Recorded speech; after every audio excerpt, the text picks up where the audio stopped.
जय हिंद। मौर्य एम्पायर के बारे में हम बात कर रहे थे और इससे पिछले सेशन में हमने बात की थी मौर्यन डायनेस्टी के बारे में। मौर्यन डायनेस्टी के अंदर हमने पढ़ा था चंद्रगुप्त मौर्य के बारे में, बात की थी बिंदुसार के बारे में और पढ़ा था अशोक के बारे में। और हमें ये भी समझ में आता है कि इस मौर्यन डायनेस्टी के अंदर सबसे बड़े राजा हुए अशोक। अशोक ने बहुत सारे सिग्निफिकेंट कामकाज किए। अशोक की कहानी क्या रही और अशोक ने कौन कौन से सिग्निफिकेंट कामकाज किए, उस सब के बारे में अब हम पढ़ेंगे, बातचीत करेंगे। जैसे हम बात करेंगे अशोकन इंस्क्रिप्शंस के बारे में, पढ़ेंगे अशोक के धम्म के बारे में और फाइनली बात करेंगे अशोक के मेजर रॉक एडिक्ट्स के बारे में। इन सभी टॉपिक्स के बारे में आज हमें पढ़ना है, बातचीत करनी है। देखो शुरू करते हैं। जैसा कि हम बात कर रहे थे कि Ashok is probably one of the greatest Kings of all times. और अशोक के ग्रेटेस्ट होने के पीछे कई सारे रीजंस रिस्पॉन्सिबल हैं, जिनमें से एक बड़ा रीजन ये भी है कि अशोक ने अपनी हिस्ट्री को अपने इंस्क्रिप्शंस के थ्रू बेहद खूबसूरत तरीके से डॉक्यूमेंट किया, बेहद खूबसूरत तरीके से रिकॉर्ड किया। और ये जो अशोक के इंस्क्रिप्शंस हैं, इनको हम डिसाइफर कर पाए हैं, इनको हम समझ पाए हैं और उसी बेसिस पे अशोक की ये जो लंबी चौड़ी हिस्ट्री है, इसको हम प्रॉपरली रिकंस्ट्रक्ट कर पाए हैं, इसको हम प्रॉपरली समझ पाए हैं। अशोक के ये जो इंस्क्रिप्शंस हैं, ये इन डिटेल बात करते हैं अशोक के रेन के बारे में, अशोक के राजपाट के बारे में, अशोक के किंगडम के बारे में। अशोक के ये जो इंस्क्रिप्शंस हैं, ये इन डिटेल बात करते हैं अशोक की एक्सटर्नल और इंटरनल पॉलिसीज के बारे में। अशोक के ये जो इंस्क्रिप्शंस हैं, ये इन डिटेल बात करते हैं अशोक के धम्म को लेके, या फिर ये कहें कि अशोक के धर्म को लेके व्यूज के बारे में। अशोक के ये जो इंस्क्रिप्शंस हैं, ये इन डिटेल बात करते हैं अशोक के एम्पायर के एक्सटेंट के बारे में। अशोक के ये जो इंस्क्रिप्शंस हैं, इनको हम डिसाइफर कर पाए हैं, इनको हम समझ पाए हैं और उसी के थ्रू अशोक की ये जो लंबी चौड़ी हिस्ट्री है, इसको हम रिकंस्ट्रक्ट कर पाए हैं, इसको हम समझ पाए हैं। इनफैक्ट अशोक प्रोबेबली पहले ऐसे राजा थे जिन्होंने अपने लोगों के साथ में डायरेक्ट कॉन्टेक्ट स्टैब्लिश किया, डायरेक्ट कम्युनिकेशन स्टैब्लिश किया इन इंस्क्रिप्शंस के थ्रू। अशोक के टोटल 33 इंस्क्रिप्शंस देखने को मिलते हैं। टोटल कितने इंस्क्रिप्शंस देखने को मिलते हैं? टोटल 33 इंस्क्रिप्शंस देखने को मिलते हैं। ये जो 33 इंस्क्रिप्शंस देखने को मिलते हैं, इनमें से कुछ मेजर रॉक एडिक्ट्स हैं, कुछ माइनर रॉक एडिक्ट्स हैं, कुछ सेपरेट रॉक एडिक्ट्स हैं, कुछ मेजर पिलर एडिक्ट्स हैं और कुछ माइनर पिलर एडिक्ट्स हैं। टोटल कितने इंस्क्रिप्शंस देखने को मिलते हैं? 33 इंस्क्रिप्शंस देखने को मिलते हैं। इन 33 इंस्क्रिप्शंस में से कुछ मेजर रॉक एडिक्ट्स हैं, कुछ माइनर रॉक एडिक्ट्स हैं, कुछ सेपरेट रॉक एडिक्ट्स हैं, कुछ मेजर पिलर एडिक्ट्स हैं और कुछ माइनर पिलर एडिक्ट्स हैं। इन सभी के बारे में आगे चलते हम पढ़ेंगे, बातचीत करेंगे। और एक क्लियर डिस्टिंक्शन भी देखने को मिलता है। अगर बात करें अशोक के रेन के अर्ली हाफ के बारे में, तो अर्ली हाफ के दौरान ज्यादातर जो एडिक्ट्स तैयार करवाए गए, वो तैयार करवाए गए रॉक सरफेसेस के ऊपर। अशोक के रेन के अर्ली हाफ के दौरान ज्यादातर जो एडिक्ट्स तैयार करवाए गए, वो तैयार करवाए गए रॉक सरफेसेस के ऊपर।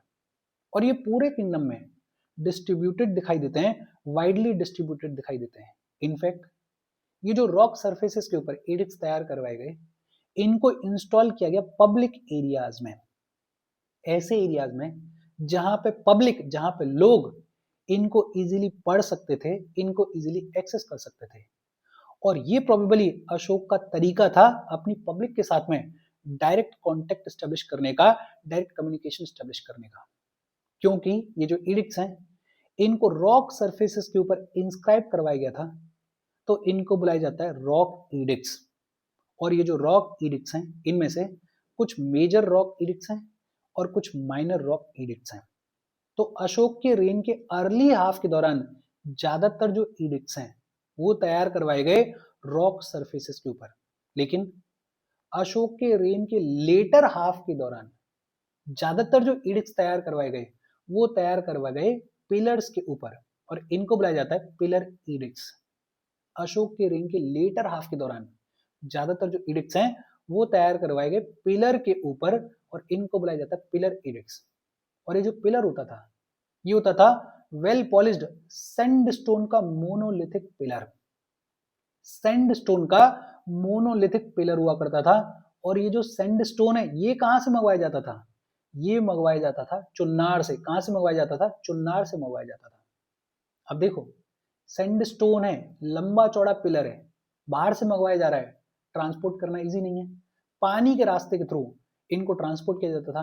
तो ज्यादातर ये जो पिलर एडिक्ट्स हैं ये कहाँ देखने को मिलते हैं? ये गंगा प्लेन्स में देखने को मिलते हैं, ये जहां पे नदियां थी उनके आसपास देखने को मिलते हैं। और अगर आपने अशोकन पिलर्स देखे हैं, कहीं कोई इमेज देखी है, तो आपने देखा होगा कि जो अशोकन पिलर्स हैं इनके ऊपर एक एनिमल कैपिटल देखने को मिलती है, कभी लायन कभी एलिफेंट, ऐसी एनिमल कैपिटल इनके ऊपर सरमाउंट की जाती थी। बहुत सिंपल और इजी सी बातचीत है। अच्छा, ये जो अशोक के इंस्क्रिप्शंस हैं इनमें लैंग्वेज कौन सी यूज की गई है? वेरियस लैंग्वेजेस को यूज किया गया है, जैसे ब्राह्मी लैंग्वेज को यूज किया गया है, खरोस्ती लैंग्वेज को यूज किया गया है, अरमिक लैंग्वेज को यूज किया गया है और ग्रीक लैंग्वेज को यूज किया गया है। और ये जो इंस्क्रिप्शंस हैं इनको डिसाइफर किसने किया है? इनको डिसाइफर किया जेम्स प्रिंसेप ने। किसने डिसाइफर किया? जेम्स प्रिंसेप ने। कब? 1837 में इनको डिसाइफर किया। लैंग्वेज कौन सी यूज की गई? ब्राह्मी लैंग्वेज यूज की गई, खरोष्टी लैंग्वेज यूज की गई, एरेमिक लैंग्वेज यूज की गई और ग्रीक लैंग्वेज यूज की गई। जो ज्यादा इंपॉर्टेंट चीज है, ये जो इंस्क्रिप्शंस हैं इनको डिसाइफर किसने किया है? इनको डिसाइफर किया है जेम्स प्रिंसेप ने। किसने किया है? जेम्स प्रिंसेप ने। और कब किया है? 1837 में किया है। लेकिन एक बड़ी सरप्राइजिंग बात है, और वो सरप्राइजिंग बात क्या है कि ये जो अशोक के इंस्क्रिप्शंस हैं इनके ऊपर बुद्धा की जो टीचिंग्स हैं उनका कोई भी रेफरेंस जो है वो ग्रीक और एरमेनिक वर्जन में देखने को नहीं मिलता है। ग्रीक और एरेमिक वर्जन में कोई भी रेफरेंस बुद्धा की टीचिंग्स का इन अशोकन इंस्क्रिप्शंस के ऊपर देखने को नहीं मिलता है। इनफैक्ट ये जो अशोक के इंस्क्रिप्शंस हैं इनके ऊपर बुद्धा के जो की आइडियाज थे वो भी देखने को नहीं मिलते हैं। की आइडियाज जैसे बुद्धा ने बात की थी 8 फोल्ड पाथ के बारे में, बुद्धा ने बात की थी 4 नोबल ट्रुथ्स के बारे में, बुद्धा ने बात की थी निभाना के गोल के बारे में। ये जो की आइडियाज हैं गौतम बुद्ध के वो भी अशोक के इंस्क्रिप्शंस के ऊपर देखने को नहीं मिलते हैं। तो ये भी अपने आप में सिग्निफिकेंट बात है। लेकिन हाँ, जो बुद्धिज्म की कोर फिलॉसफी है वो मोटा मोटा इन इंस्क्रिप्शंस के ऊपर देखने को मिलती है, इन इंस्क्रिप्शंस के ऊपर पाई जाती है। बेहद सिंपल और इजी सी बात। देखो टोटल कितने इंस्क्रिप्शंस हैं? 33 इंस्क्रिप्शंस हैं। ये जो 33 इंस्क्रिप्शंस हैं इनमें से कुछ मेजर रॉक एडिक्ट्स हैं, कुछ माइनर रॉक एडिक्ट्स हैं, कुछ सेपरेट रॉक एडिक्ट्स हैं, कुछ मेजर पिलर एडिक्ट्स हैं और कुछ माइनर पिलर एडिक्ट्स हैं। ये जो इंस्क्रिप्शन तैयार करवाए गए इनमें क्लियर डिस्टिंक्शन भी देखने को मिलता है। अशोक के रेन के अर्ली हाफ के दौरान ज्यादातर जो एडिक्ट्स तैयार करवाए गए वो तैयार करवाए गए रॉक सरफेसेस के ऊपर, और इनको ऐसी जगह पर इंस्टॉल किया गया जहां पे लोग इनको इजीली पढ़ पाए, लोग इनको इजीली एक्सेस कर पाए। और क्योंकि ये जो एडिक्ट्स हैं इनको रॉक सरफेसेस के ऊपर इंस्क्राइब करवाया गया था, इसीलिए इनको क्या बुलाया जाता है? रॉक एडिक्ट्स बुलाया जाता है। लेकिन अशोक के रेन के लेटर हाफ के दौरान ज्यादातर जो एडिक्ट्स हैं उनको तैयार करवाया गया पिलर्स के ऊपर, और इसीलिए इनको पिलर एडिक्ट्स बुलाया जाता है। और पिलर के तौर पे सैंडस्टोन को यूज किया गया। और ये जो सैंडस्टोन है ये कहां से मंगवाया जाता था? ये चुन्नार से मंगवाया जाता था। ज्यादातर ये जो पिलर एडिक्ट्स हैं ये गंगा प्लेन्स में देखने को मिलते हैं। लैंग्वेज की अगर बात करें तो ब्राह्मी लैंग्वेज देखने को मिलती है, खरोष्टी लैंग्वेज देखने को मिलती है, एरेमिक लैंग्वेज देखने को मिलती है और ग्रीक लैंग्वेज देखने को मिलती है। इंपॉर्टेंट क्या है कि जो इंस्क्रिप्शन है इनको डिसाइफर किसने किया? जेम्स प्रिंसेप ने डिसाइफर किया। कब? 1837 में। बड़ी सरप्राइजिंग सी बात है कि ये जो अशोका के इंस्क्रिप्शंस हैं इनके ऊपर गौतम बुद्ध के जो की आइडियाज हैं जैसे 8 fold path, 4 noble truths, goal of निवाना, इनका रेफरेंस देखने को नहीं मिलता है। और ग्रीक और एरेमिक वर्जन में बुद्धा की जो टीचिंग्स हैं उनका भी रेफरेंस देखने को नहीं मिलता है। लेकिन मोटा मोटा अगर बात करें तो बुद्धिज्म की जो कोर फिलॉसफी है वो रिफ्लेक्ट होती है, वो दिखाई देती है इन इंस्क्रिप्शंस के ऊपर। इनफैक्ट अशोक के ज्यादातर जो इंस्क्रिप्शंस हैं वो बात करते हैं अशोक के धर्म के बारे में, या फिर ये कहें कि वो बात करते हैं अशोक के धर्म के बारे में। अशोक के धम्म को लेके क्या व्यूज थे उनके बारे में ज्यादातर इंस्क्रिप्शंस जो हैं वो बात करते हैं। और ये जो धम्म से रिलेटेड अशोक के इंस्क्रिप्शंस हैं ये इंस्पायर्ड थे बुद्धिज्म के अंदर जो उपासक धम्म देखने को मिलता है, बेसिकली बुद्धा की जो टीचिंग्स थी कॉमन मैन के लिए, उनसे इंस्पिरेशन लेते हुए ये जो अशोक के इंस्क्रिप्शंस हैं धम्म से रिलेटेड, इनको तैयार करवाया गया। और अशोक अपने धम्म में किन चीजों के बारे में बात करते हैं? अशोक बात करते हैं about the social ethics, Ashok बात करते हैं about the intellectual code of ethics के बारे में, सोशल एथिक्स के ऊपर, एथिकल बिहेवियर के ऊपर खूब फोकस किया गया है अशोक के ये जो इंस्क्रिप्शंस हैं जो कि धम्म से रिलेटेड हैं। बात की गई है नॉन वायलेंस के बारे में, बात की गई है म्यूचुअल रिस्पेक्ट के बारे में, बात की गई है understanding between people of different sects and beliefs के बारे में। यहाँ पे टॉलरेंस भी दिखाई देता है। ये जो इंस्क्रिप्शंस हैं जो कि धम्म से रिलेटेड हैं, उनमें प्राइमरी इंपॉर्टेंस दी गई है सोशल एथिक्स को, उनमें प्राइमरी इंपॉर्टेंस दी गई है एथिकल बिहेवियर को, उनमें प्राइमरी इंपॉर्टेंस दी गई है डिग्निटी टू ह्यूमन लाइफ को। हाँ, एथिक्स के बारे में बात की गई है, सोशल एथिक्स के बारे में, एथिकल बिहेवियर के बारे में, लेकिन साथ ही साथ ये जो इंस्क्रिप्शंस हैं ये बात करते हैं about the states concern for the welfare of people, कि लोगों के वेलफेयर के लिए स्टेट को क्या करना चाहिए, राजा को क्या करना चाहिए, उस सब के बारे में भी ये इंस्क्रिप्शंस बात करते हैं। ये जो इंस्क्रिप्शंस हैं ये एक तरीके से कोड ऑफ कंडक्ट थे, ये एक तरीके से आइडियल सोशल बिहेवियर क्या होना चाहिए उसके बारे में बात करते थे। ये जो धम्म से रिलेटेड अशोक के इंस्क्रिप्शंस थे, अगर इनके बेसिक एट्रीब्यूट्स की बात करें तो मोटा मोटा ये बात करते थे कंपैशन के बारे में, दया के बारे में, ये बात करते थे चैरिटी के बारे में, दान के बारे में, ये बात करते थे ट्रुथफुलनेस के बारे में, ये बात करते थे प्योरिटी के बारे में, ये बात करते थे जेंटलनेस के बारे में। मोटा मोटा अगर कहें तो ये जो धम्म से रिलेटेड अशोक के इंस्क्रिप्शंस हैं ये फोकस कर रहे थे सोशल एथिक्स के ऊपर, ये फोकस कर रहे थे एथिकल बिहेवियर के ऊपर, ये फोकस कर रहे थे डिग्निटी टू ह्यूमन लाइफ के ऊपर। बेहद सिंपल और इजी सी बातचीत है। देखो, मेंस के पॉइंट ऑफ व्यू से ये चीजें आपको याद रहनी चाहिए, आपको पता होना चाहिए कि अशोक के जो एडिक्ट्स हैं, ये जो इंस्क्रिप्शंस हैं, इनकी कहानी किस तरीके से आगे बढ़ी है, और होपफुली ये कहानी आपको समझ में आई होगी। हम आगे बढ़े उससे पहले वीडियो पे लाइक के बटन को दबा दो, लाइक दबाना जरूरी है बिकॉज यूट्यूब ऐसे ही फंक्शन करता है। जब आप वीडियो पे लाइक के बटन को दबाते हो तो यूट्यूब वीडियो को कंसिडर करता है और थोड़ा सा पुश कर देता है। तो लाइक का बटन दबा दो, शेयर कर दो अपने सोशल मीडिया हैंडल्स पे, व्हाट्सएप वगैरह पे अपने फ्रेंड्स को, जो भी लोग इसमें इंटरेस्टेड है, इससे रिलेटेड पढ़ाई कर रहे हैं उनको शेयर कर दो। अगर चैनल को सब्सक्राइब नहीं किया है तो फॉर श्योर चैनल को सब्सक्राइब कर लो, और अगर आप केपेबल हो, हेल्प करना चाहते हो, तो आप हमें हेल्प कर सकते हो by clicking on the join button, या फिर आप कंट्रीब्यूट भी कर सकते हो क्यूआर कोड को स्कैन करके। अच्छा, कहानी कैसे आगे बढ़ी है वो तो हमें समझ में आ गया, लेकिन अब बात करते हैं कौन कौन से एडिक्ट्स देखने को मिलते हैं। देखो, ये पूरा मैप है, इस मैप में बहुत सारे एडिक्ट्स दिखाए गए हैं अशोक के। डिटेल में हम बात करेंगे सबसे पहले मेजर रॉक एडिक्ट्स के बारे में। अशोक के 14 मेजर रॉक एडिक्ट्स देखने को मिलते हैं।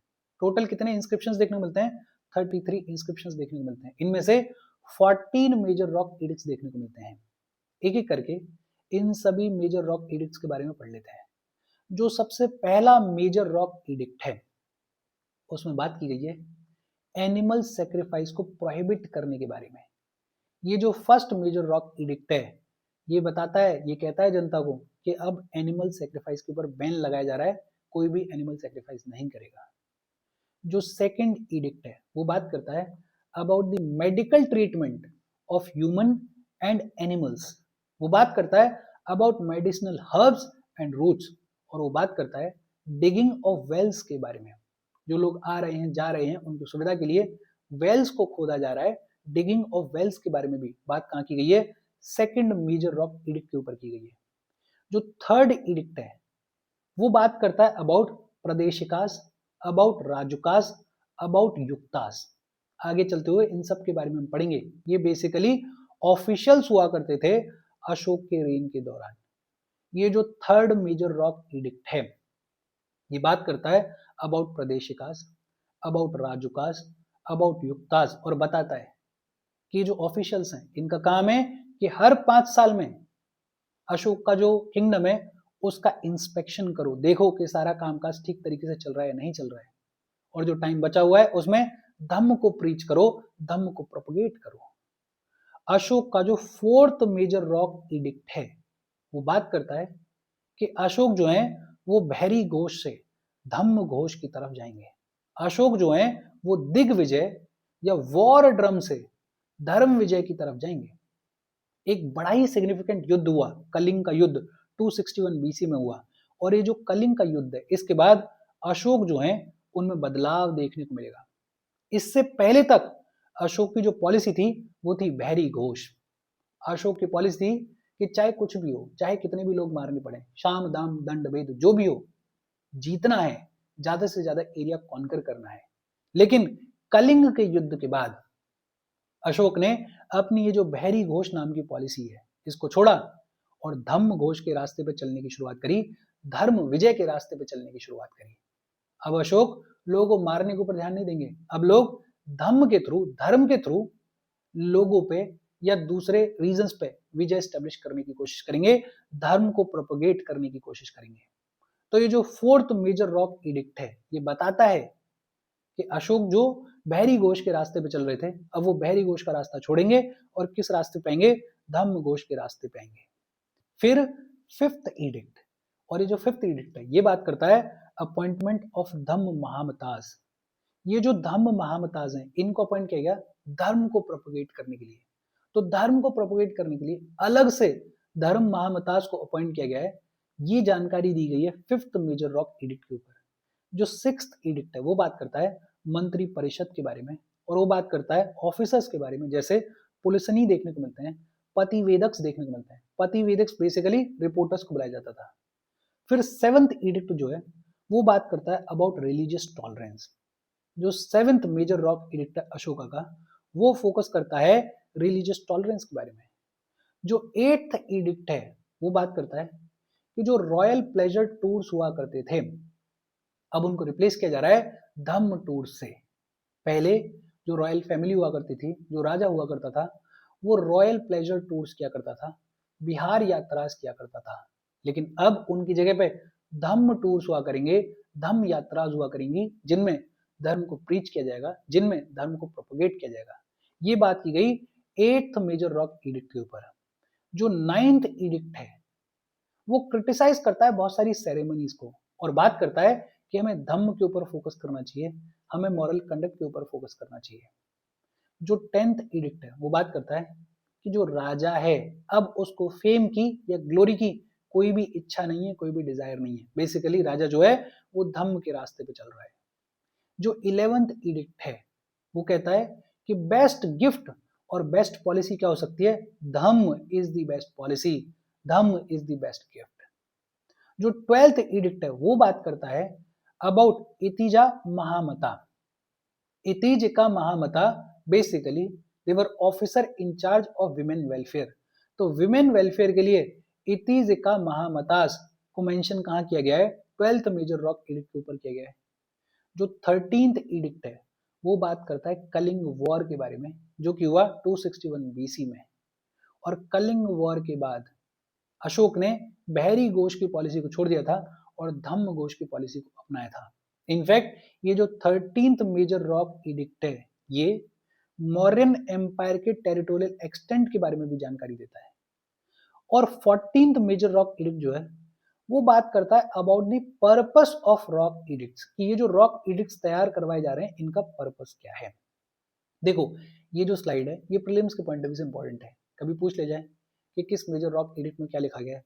अब जो मोटा मोटा इंपॉर्टेंट है वो एक तो fourth major rock edict important है, एक fifth major rock edict important है, इसके अलावा ये जो 12th वाला है ये भी इंपॉर्टेंट है, 13th वाला है ये भी इंपॉर्टेंट है। बाकी पूछने को कुछ भी पूछा जा सकता है, लेकिन ये जो इंपॉर्टेंट वाले हैं इनको तो कम से कम दिमाग में रखना, ध्यान में रखना। बाकी सारे अगर याद हो जाए तो बहुत अच्छी बात है। और आज की बातचीत हम अपनी यहीं पे खत्म कर रहे हैं। कोई डाउट हो तो कमेंट करके पूछ लेना। Thank you very much.